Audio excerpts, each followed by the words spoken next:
Measure of central tendency or measure of average.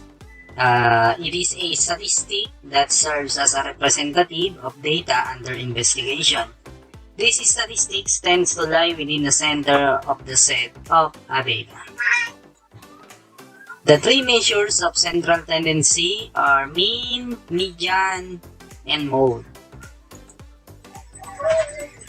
Group data. So, today, discuss natin dito yung group data ng mean, median, and mode. And first, the mean or arithmetic average. Ano nga ba to? The manner of computation for the mean of group data is given by the following formula.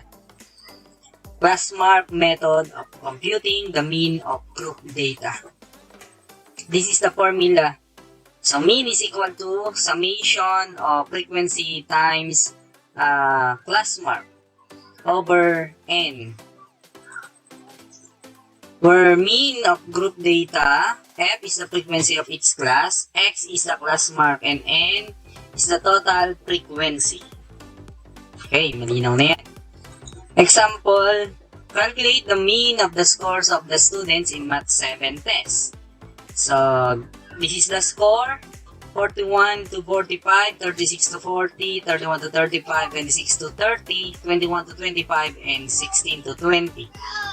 So, tayo dito ng frequency, 1,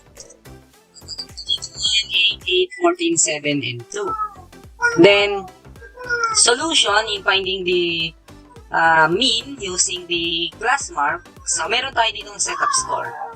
Yan. And, first, kailangan ma-add muna natin yung frequency.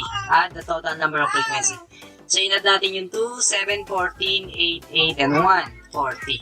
So, kung makikita nyo dito, kanina, dun sa ginawa natin ay nauna dito sa baba yung 16 to 20. Dito naman, nauna sila sa taas. Kaya, nandun yung 2. Then, Glassmark, paano ba nakuha yung Glassmark na yan?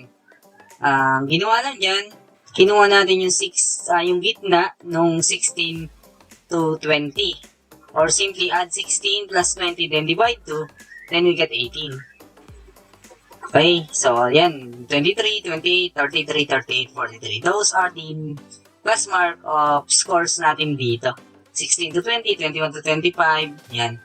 Then dito, paano ba nakuha yung fx dito? So, nakuha yung fx dito dahil yung frequency na 2, ita-times natin sa 18. Then, we get 36. Then, 7 times 23, we get 161. Then, dito, meron tayo dito makikita summation of fx. So, ito, i-add lang natin to. Simply add lang dito pababa. And then, we get 1,200.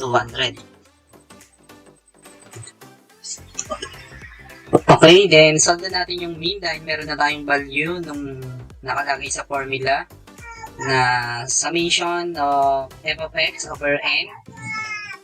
So, solution natin, 1, 2, dahil yung na-compute natin dun sa table kanina na summation ng frequency times the Glassmark is 1,200 and the total frequency is 40, di-divide lang natin yun.